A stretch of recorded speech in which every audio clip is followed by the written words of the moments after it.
Bueno, me han pedido que desarrolle uno de los temas fundamentales de la asignatura Derecho Civil Parte General, y he elegido uno de los temas que habitualmente nosotros los docentes notamos que los alumnos tienen mayores dificultades. Hay como una especie de constante en la cual en estos temas el alumno tiene problemas. Por eso elegí para esta instancia, sin perjuicio de las que haremos en otra oportunidad, la problemática de la ineficacia de los actos jurídicos. Para ustedes normalmente este es el tema de las nulidades de los actos jurídicos, pero en realidad, bien ubicada contextualmente la cuestión, debemos hablar de la teoría general de las ineficacias, de las cuales la nulidad es solamente un capítulo. Para poder hablar de las ineficacias de los actos jurídicos, tenemos que remontarnos primero a algunas ideas básicas y fundamentales que ustedes ya deben tener. La primera de ellas es la noción de autonomía privada y de acto jurídico y la relación que existe entre ambas, autonomía de la voluntad o autonomía privada y la idea de acto, el concepto de acto o negocio jurídico.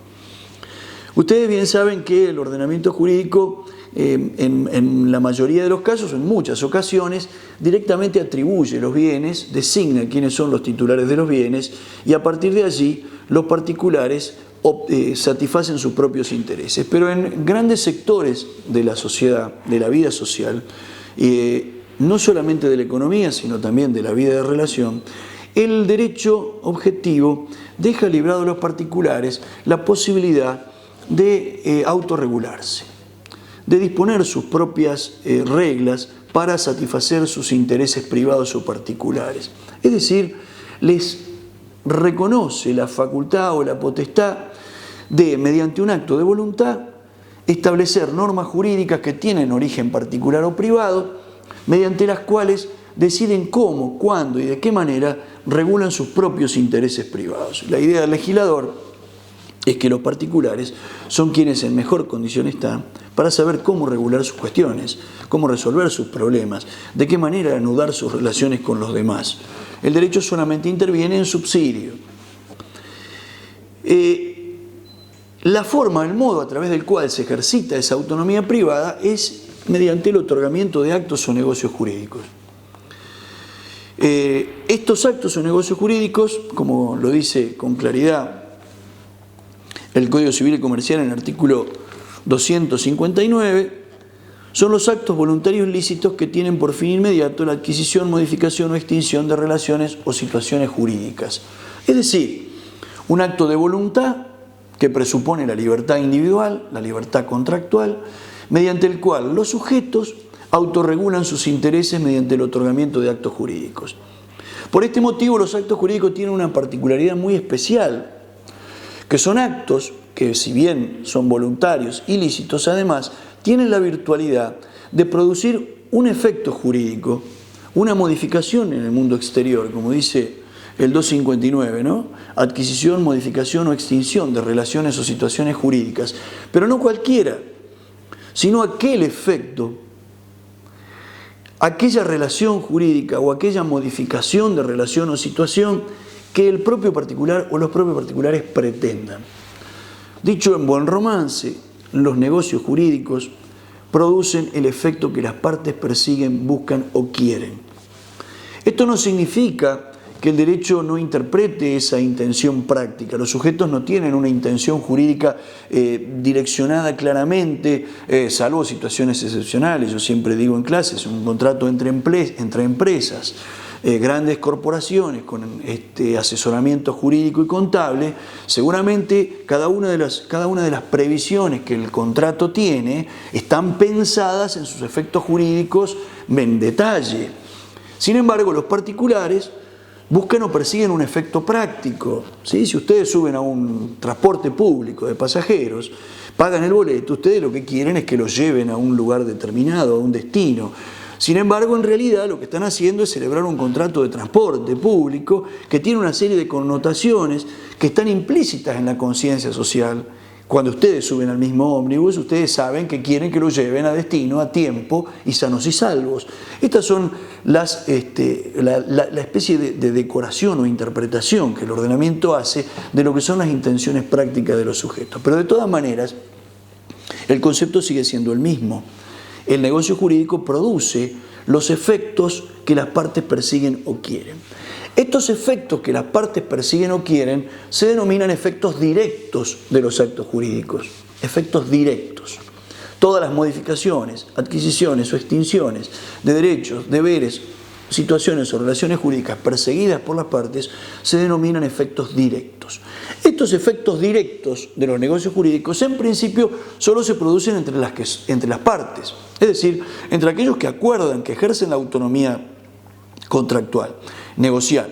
Si la autonomía negocial está basada en la libertad, no es razonable que lo decidido por la libertad de algunos afecte a la libertad de otros que no han intervenido, salvo, por cierto, que ellos acepten, como sucede en los negocios jurídicos a favor de terceros. Piensen ustedes en el contrato de seguro de vida, mal llamado seguro de vida, porque en realidad es seguro de muerte, el riesgo de muerte, el asegurado, el riesgo asegurado, en el cual el beneficiario del seguro es alguien que no celebra el negocio, que no es parte, está fuera del negocio, es un tercero. Las partes son el tomador del seguro y la compañía aseguradora. El tercero es el beneficiario. Producida la muerte del tomador, el beneficiario tendrá derecho a cobrar una indemnización de la aseguradora si es que lo acepta. Como vemos, los terceros en principio no se ven afectados por los efectos directos del negocio, salvo que este negocio sea a su favor o en su contra y él lo acepte. Distinto a la noción de efectos directos del negocio es la noción de oponibilidad del negocio jurídico. ¿A qué refiero con esto? El negocio jurídico, si bien produce efectos entre las partes, también genera modificaciones en el mundo exterior, en el mundo jurídico, en el mundo del derecho. Por ejemplo, un negocio jurídico que implique que una persona le vende a la otra, le transfiere la propiedad de una cosa a la otra, que la compra y paga un precio, si bien los efectos directos de este negocio se producen solamente entre ellas, comprador y vendedor, el vendedor tendrá que entregar la cosa y el comprador pagar el precio. Sin embargo, el derecho hace que para que este negocio tenga virtualidad entre las partes, es necesario que los terceros deban respetarlo. ¿Qué quiero decir con esto? Si el negocio tiene por efecto directo transferir la propiedad de una cosa, de una parte a la otra, de nada serviría esa eficacia si los demás integrantes de la sociedad no debieran respetar la modificación de la situación jurídica derivada de este negocio. Es decir, si bien los efectos de la compra y venta se producen los directos se producen entre partes, comprador y vendedor, los terceros que no son parte, sin embargo, tienen que respetar el resultado de esta operación jurídica. Y ningún tercero podría desconocer que el nuevo propietario de la cosa es el comprador. ¿Por qué? Porque a pesar de que ha sido un negocio entre partes, produjo, entre comillas, efectos respecto de terceros. Estos efectos se llaman oponibilidad. En buen romance sería algo así como que la situación jurídica modificada por el negocio, ¿sí?, debe ser respetada por los terceros que no son parte pero que no pueden desconocerlo. A esto se lo llama efecto de oponibilidad. Digo esto porque no podemos hablar de ineficacia de los actos jurídicos si no partimos primero de la noción de eficacia. Un negocio jurídico es eficaz cuando produce los efectos queridos por las partes, y esos efectos queridos por las partes que se producen en la esfera jurídica de ellos, ¿sí?, son respetados o deben ser respetados, además, son oponibles además a los terceros que, no siendo parte, deben soportar esa modificación del mundo exterior.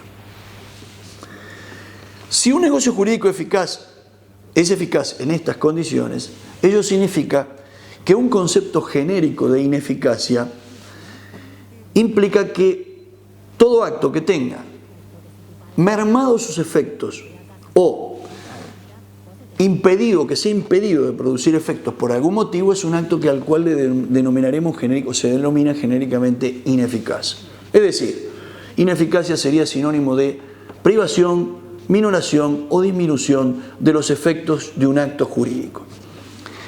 Sin embargo, esta noción genérica y amplia es una noción que comprende una serie de figuras y de supuestos que son muy diferentes aun cuando produzcan consecuencias parecidas, es decir, traigan como resultado la privación, minoración o disminución de los efectos directos o de la oponibilidad de los actos jurídicos. Por eso es indispensable hacer algunas precisiones. La primera de las precisiones que debemos hacer es que la noción de eficacia debe ser distinguida de la de validez. Aun cuando estén relacionadas, no son idénticas, son diferentes. Un acto jurídico es válido cuando reúne todos los recaudos que la ley le ha establecido a la autonomía de voluntad como condición para conseguir su resultado, su objetivo, es decir, la creación de la norma de autonomía privada.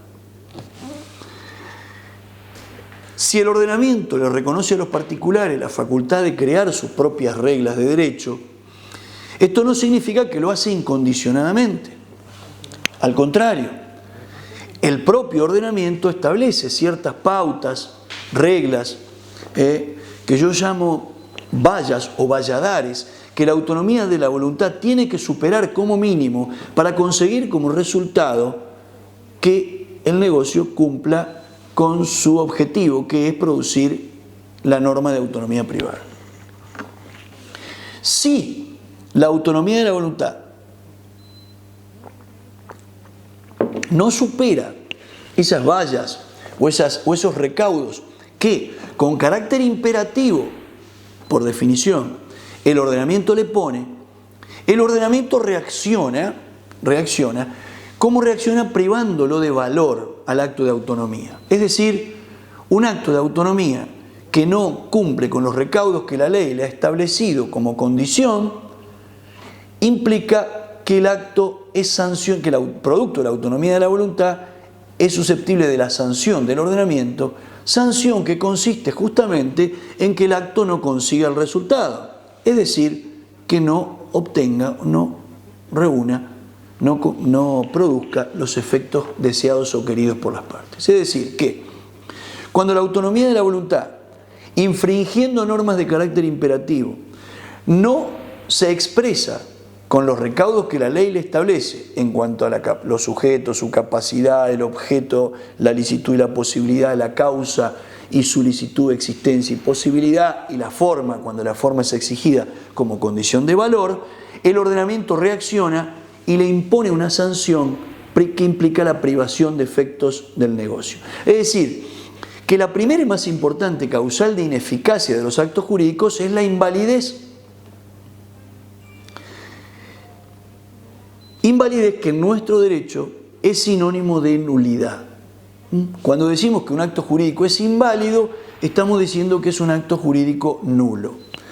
¿Cuándo el acto jurídico es inválido? Cuando, reitero, la autonomía de la voluntad, al momento de la celebración u otorgamiento del acto, es decir, cuando la voluntad se declara, no observa los recaudos que el ordenamiento le impone como condición de eficacia y de valor y de eficacia, primero de valor.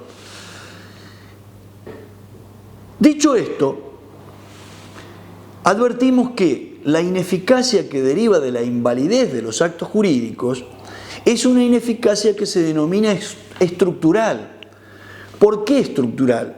Porque la causa, es decir, la razón por la cual el negocio jurídico no produce sus efectos, está radicada en su estructura de valor, en su estructura organizacional inicial.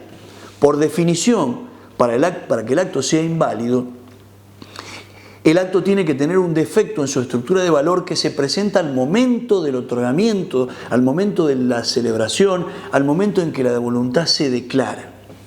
¿Por qué esto es así?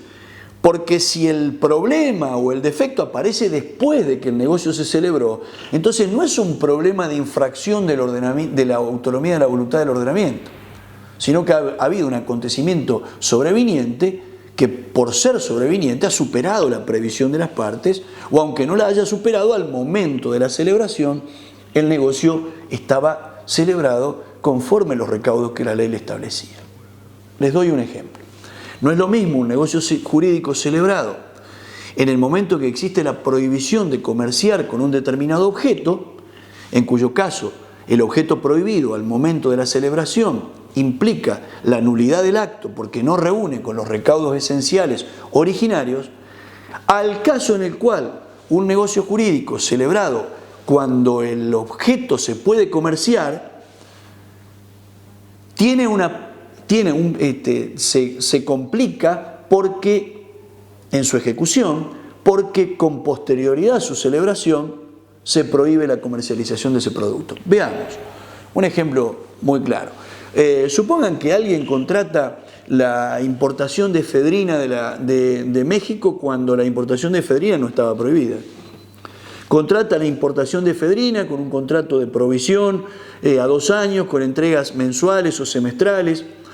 Se empieza a cumplir, se cumple durante 1 año, se entrega la efedrina y se paga, pero en un momento determinado, cuando pasó 1 año de que se comenzó a ejecutar, el Estado Nacional prohíbe la importación de efedrina porque descubre, como sucedió en la Argentina, que la efedrina es utilizada como precursor para fabricar clorhidrato de cocaína.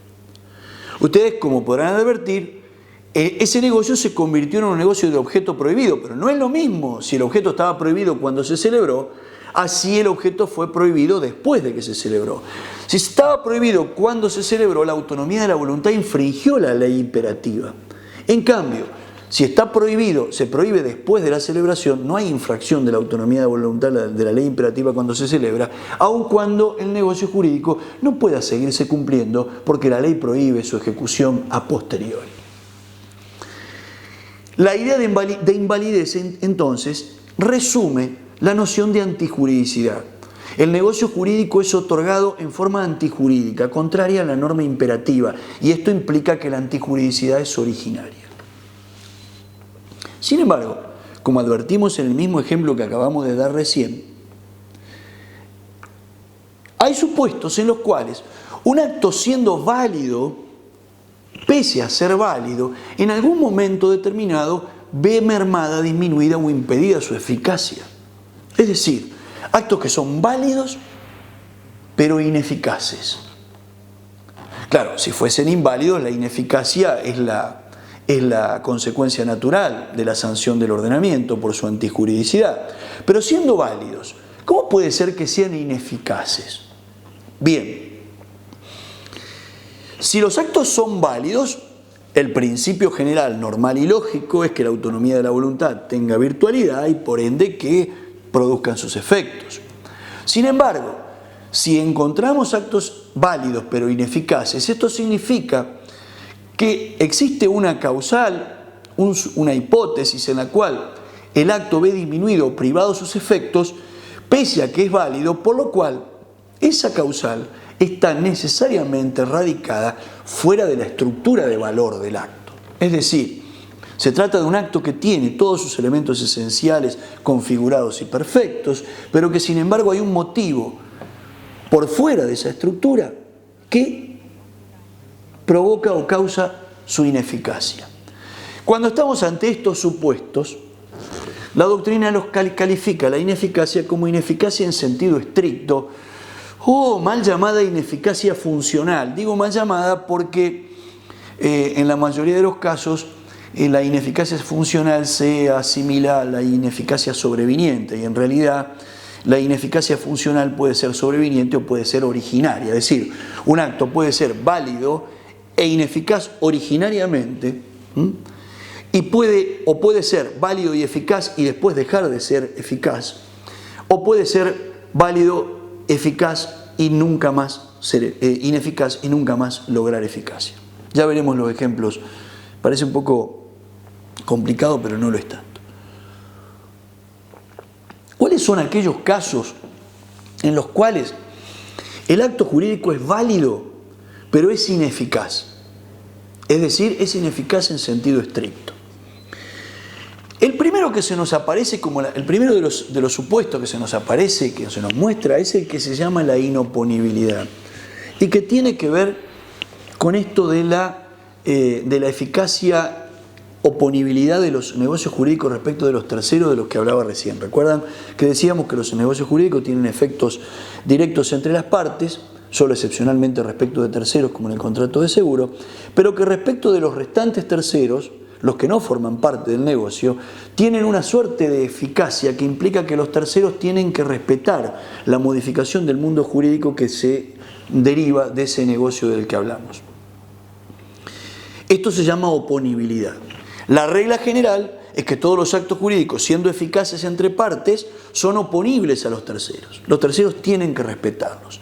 Sin embargo, hay ciertas situaciones en las cuales a determinados terceros, no a cualquier tercero, a estos terceros se los llama terceros interesados, porque son terceros que están ubicados en una relación jurídica que está conectada objetivamente con el negocio del que se trata. Ciertos terceros son protegidos por la ley mediante la facultad de desconocer la oponibilidad de ese negocio y actuar como si ese negocio no se hubiera celebrado a su respecto. Esto sucede, por ejemplo, con los llamados actos en fraude de los acreedores, el fraude pauliano, en el cual, si bien el legislador, tanto el legislador del Código de Vélez como el legislador del Código de 2015, del Código Civil y Comercial, si bien al fraude a los acreedores podría haberlo tratado como un supuesto de nulidad, podría haberle dado el carácter de una sanción de nulidad, porque el negocio en fraude de los acreedores en definitiva es un negocio que violenta el principio de buena fe, y en esto no es muy distinto del negocio simulado que está sancionado con nulidad. Sin embargo, en una aplicación de lo que se llama el principio de conservación del negocio jurídico, es decir, tratar de mantener su valor en la medida de lo posible, ha decidido que en el caso del fraude basta con la declaración de inoponibilidad del negocio respecto del acreedor que inicia, promueve la acción de fraude y obtiene una sentencia favorable en ello. ¿Esto qué significa? Cuando en el fraude el acreedor promueve la acción revocatoria y obtiene sentencia favorable, él puede comportarse como si a su respecto el acto no se hubiera celebrado. Un ejemplo muy sencillo.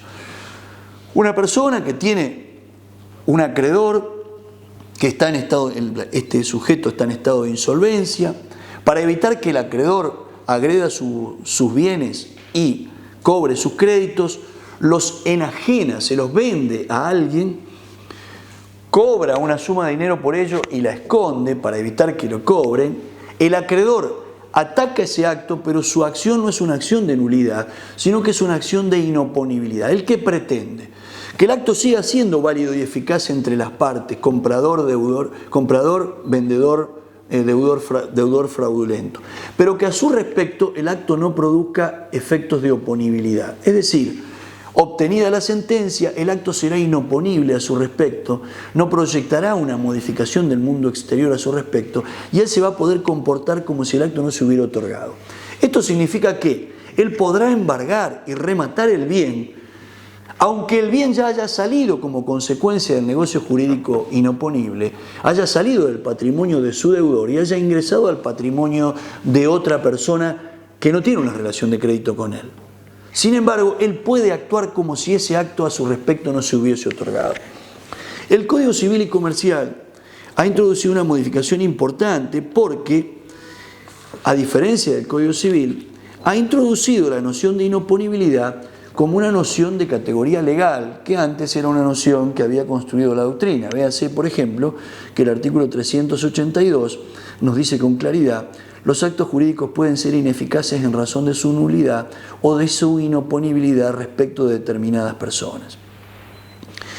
Esto quiere decir que al lado de la nulidad también hay una sanción legal, que es la inoponibilidad, pero una sanción que no radica sobre la estructura de validez, que no provoca una ineficacia absoluta y general respecto de las partes y de los terceros como la nulidad, sino que se limita a atacar la oponibilidad respecto de ciertos terceros interesados, legitimados, que el ordenamiento quiere proteger y considera que con esta ineficacia en sentido estricto no le alcanza para proteger al tercero que no necesita o no requiere del remedio mayor de la sanción de nulidad.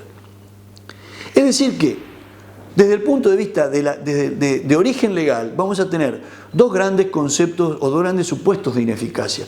La ineficacia derivada de la invalidez y la ineficacia derivada de la inoponibilidad. Pero además de la inoponibilidad, retomo la idea de ineficacia en sentido estructural y funcional, además de la inoponibilidad hay otras categorías de ineficacia, es decir, otros supuestos en los cuales el negocio jurídico, siendo válido y eficaz, siendo válido, no proyecta efectos, y en estos casos no proyecta efectos respecto de las partes y de los terceros. Esto sucede, por ejemplo, con el negocio sujeto a una condición o a un plazo, cuando este plazo es un plazo suspensivo o un plazo resolutorio. Supongamos el supuesto de la condición suspensiva, cuando la autonomía de la voluntad subordina la producción de los efectos de un negocio al acaecimiento de un acontecimiento que es futuro e incierto. ¿El negocio va a ser válido? Sí. ¿Va a ser eficaz? No. Es un negocio válido e ineficaz hasta que se cumpla la condición prevista por las partes como supuesto a partir del cual el negocio va a producir efectos. Es decir que cuando es la misma autonomía de la voluntad en este caso la que al momento de celebrar el negocio dispone que el negocio sea un negocio ineficaz, por lo menos por un tiempo, hasta que se produzca la condición. Bien, por ejemplo, te regalo mi biblioteca sujeto a la condición de que te recibas de abogado entre los próximos 3 años. ¿Sí? ¿Cuándo te voy a regalar? Cuando se cumpla la condición. Si te recibís de abogado entre los 3 años. Si demoraste 3 años y 1 mes, la condición se frustró y el negocio va a perder eficacia para siempre. Esto es un supuesto de lo que se llama eficacia suspendida o pendiente. Un negocio jurídico que es válido, pero que es ineficaz, tiene su eficacia pendiente de la producción de un acontecimiento futuro e incierto previsto por la propia autonomía de la voluntad. Hay ciertos supuestos, en cambio, en los cuales la eficacia del negocio está pendiente por una disposición de la ley. Se llaman negocios sujetos a condiciones legales o conditio iuris. Por ejemplo, el testamento. El testamento es un negocio jurídico unilateral que es válido desde que el testador expresa su voluntad libre con las formas que la ley establece. Ahora, ese negocio jurídico, el testamento, no va a producir sus efectos sino hasta el momento en que se muera el testador. Recién cuando el testador fallezca, la muerte del testador, es la condición, va a producir efectos. La muerte del testador es la condición legal de eficacia del negocio. ¿El testamento es válido? Es válido. ¿Es eficaz? No. Va a ser eficaz cuando el testador se muera. Recién allí. Pero también hay otros supuestos en los cuales, la eficacia del negocio jurídico se pierde, cae por motivos o acontecimientos que son sobrevinientes. Por ejemplo, esto sucede con los supuestos de ineficacia que se denominan rescisión, revocación y resolución, que son vicisitudes propias del negocio jurídico que implican que un negocio jurídico que siendo válido y eficaz, en un momento determinado del tiempo, a raíz de ciertas circunstancias, pierde eficacia con distintas modalidades. La rescisión, por ejemplo, eso está prevista en el Código Civil y Comercial como un evento o un supuesto propio de la extinción de los contratos. En el artículo 1076 en adelante del Código Civil y Comercial se detallan con precisión cada uno de estos supuestos. Todos estos supuestos presuponen relaciones jurídicas que se han otorgado válidamente, negocios jurídicos otorgados válidamente, que han comenzado a producir efectos y que en algún momento determinado dejan de producirlo por algún motivo. La rescisión, por definición, es en principio bilateral, es decir, así como la autonomía de la voluntad puede crear un negocio jurídico, las partes se ponen de acuerdo para crear un negocio jurídico, también las partes pueden ponerse de acuerdo para deshacerlo. Lo que la autonomía de la voluntad crea, los particulares lo pueden deshacer. Veamos. Supongamos que ustedes celebran un contrato de locación con una inmobiliaria. Ustedes que son estudiantes del interior de la provincia de Santa Fe o de Entre Ríos, esta Universidad Nacional del Litoral tan bellísimamente regional, vienen a vivir a Santa Fe, alquilan un inmueble. En un momento determinado, ustedes pueden decidir volver a su lugar de origen y para eso no necesitan más el inmueble. Entonces van a la inmobiliaria y le dicen al dueño de la inmobiliaria: mire, señor dueño de la inmobiliaria, yo quiero irme porque me voy a volver a mi casa. Bueno, no hay ningún problema, le dice el dueño de la inmobiliaria, vamos a rescindir el contrato por mutuo acuerdo. Hacemos un nuevo contrato que tiene por efecto dejar sin efecto el anterior. Lo que hicieron por la autonomía de la voluntad lo puede deshacer por la autonomía de la voluntad. Pero hay que tener en cuenta también que la ley en cierto tipo de contratos, como en este contrato de locación, también faculta en oportunidades a alguna de las partes a rescindir el negocio. También en la locación sucede, ustedes saben muy bien que después de un determinado plazo de la locación, el locatario, no el locador, el locatario, es decir, el inquilino, puede retirar su voluntad, puede rescindirlo, pagando una indemnización que depende del plazo, el plazo que haya transcurrido desde la celebración del negocio. Esto también es una hipótesis de rescisión, que se llama rescisión unilateral. Es muy común esta cláusula de rescisión, es muy común que la pacten también los particulares, la autonomía de la voluntad. Por ejemplo, contratos de larga duración, como la concesión o la provisión, como es razonable que una persona no tenga que estar sujeta a un contrato durante toda la vida, cada una de las partes se reserva la facultad de retirar su voluntad, de rescindirlo en algún momento del negocio, con ciertas condiciones. En general, como el propio Código Civil y Comercial lo establece con relación al contrato de concesión, con una cierta anticipación para no causarle daños innecesarios a la otra parte.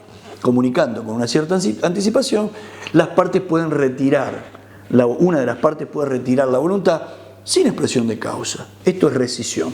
La particularidad que tiene la rescisión es que es una ineficacia que se produce hacia el futuro, es decir, todos los efectos que se consumaron antes quedan firmes en la rescisión. El negocio se extingue hacia el futuro. En el ejemplo que acabamos de dar, ustedes vivieron en el inmueble alquilado durante un año, pagaron el alquiler, se rescinde el negocio, no usan más el inmueble ni pagan el alquiler a partir del momento de la rescisión. Lo que pasó, está consolidado y firme. La resolución, en cambio, que es otra forma de ineficacia de los negocios jurídicos sobreviniente, tiene la particularidad de que en principio, digo en principio porque hoy la autonomía de la voluntad podría pactar lo contrario, tiene efecto retroactivo. ¿Qué significa que tiene efecto retroactivo? Que cuando la resolución se produce, borra los efectos del negocio al momento de la celebración. Es decir, todo lo que se dio, lo que se entregó, lo que se cumplió, hay que deshacerlo. Si se entregaron cosas, hay que devolverlas. Y el negocio se borra en su eficacia como si nunca se hubiese otorgado. Esto aparece claro en el 1079, inciso B del Código Civil y Comercial, que dice: la resolución produce efectos retroactivos entre las partes y no afecta el derecho adquirido a título de bueno, es una problemática de efectos respecto de terceros que no es del caso detallar ahora. Finalmente, la última de las causas de ineficacia típicamente conocidas es la revocación. La revocación es parecida a la rescisión unilateral en el sentido de que proviene de la voluntad de una de las partes, pero a diferencia de la rescisión, que puede tener efectos hacia el pasado, hacia el futuro, tiene efectos hacia el futuro. La revocación implica una especie de retiro de la voluntad que es propio de los negocios jurídicos unilaterales. Por ejemplo, el testamento. El testador, una vez emitida su declaración de voluntad en el testamento, no queda atado a esa declaración de voluntad, sino que puede deshacerla, puede revocar el testamento. ¿Cómo lo revoca? Mediante la emisión de otro testamento, de un testamento nuevo, basta para revocar el testamento. Lo mismo sucede, por ejemplo, con el poder de representación, en el cual el poder dante, es decir, el que otorga la facultad de representar, puede revocar el poder, ¿sí?, excepto que el poder sea un poder irrevocable. En algunos negocios bilaterales también existe la facultad de revocar. Por ejemplo, en ciertos contratos, una de las partes tiene la facultad de revocar. Y esta facultad es otorgada en aquellos contratos y a aquella parte en la que está interesada especialmente una de ellas. Por ejemplo, el contrato de donación. La donación es un contrato, exige la oferta de donación y la aceptación. Pero el donante, en ciertas ocasiones, el donante, es decir, el que transfiere la propiedad en forma gratuita a favor de otro, de una cosa a favor de otra, puede en algunas situaciones revocar, es decir, retirar su voluntad y dejar sin efecto la donación, aun cuando el donatario no esté de acuerdo, como sucede, por ejemplo, en la revocación de las donaciones por ingratitud del donatario. Lo mismo sucede en el contrato de mandato, que generalmente es la base sobre la cual se asienta la facultad de representar, aunque no es la única, en donde el mandante, que le encarga al mandatario que realice en su interés una serie de negocios jurídicos con o sin facultad de representación, puede en cualquier momento retirar su voluntad revocando el negocio, extinguiéndolo con efectos hacia el futuro. ¿Qué significa? Que los negocios que el mandante celebró antes de la revocación son perfectamente válidos y eficaces, y el mandatario celebre antes de la revocación y el mandante tendrá que respetarlos íntegramente. No son estas las únicas causales de ineficacia, hay otras. Por ejemplo, la muerte. La muerte puede ser causal de ineficacia sobreviniente de un negocio jurídico, así como la muerte es causal de eficacia en el testamento, en el cual la muerte es condición legal de eficacia. También la muerte es condición o causal de ineficacia sobreviniente, no de invalidez, sino de ineficacia, de frustración de los efectos, cuando el negocio jurídico está celebrado teniendo en miras especialmente las cualidades de una persona que luego fallece. Ejemplo típico: yo le encargo a un pintor, a un artista, que realice un retrato mío, y el pintor, en el medio del cumplimiento del contrato, se muere. El negocio se extingue por imposibilidad de cumplimiento, porque, por cierto, que no será lo mismo para mí que el retrato lo pinte Picasso a que lo pinte Paloma Picasso, por más que Paloma haga perfumes muy ricos y dibuje también muy bien. Me explico. Cuando la persona tiene cualidades, la parte del negocio tiene cualidades especiales, su fallecimiento produce la muerte, su muerte o fallecimiento produce la extinción de los efectos del negocio, extinción que es sobreviniente. Lo mismo sucede cuando se frustra la posibilidad de cumplir el negocio. Veamos. Supongamos que ustedes celebran un contrato de alquiler sobre un balcón. Ustedes me dirán, ¿para qué voy a alquilar un balcón? Bueno, alquilo un balcón para un fin de semana porque quiero ver la carrera de TC2000 y ese balcón da justo sobre el circuito. Cuando yo celebro el contrato, la carrera está programada para la fecha en la cual me alquilan el balcón.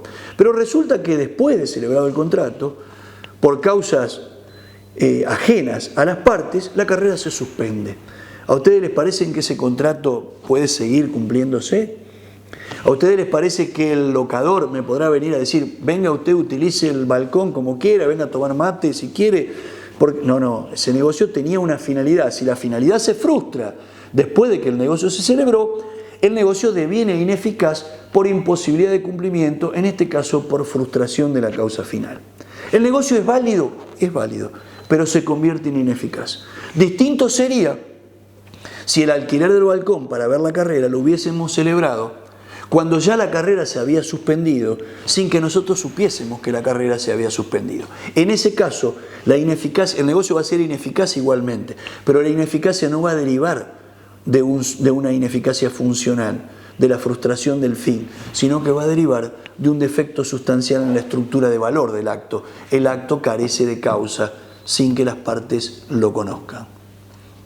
Dichas así las cosas, quiero recalcar para terminar esta idea de que la ineficacia es un género que comprende a la invalidez, pero que la invalidez o nulidad no es el único supuesto de ineficacia.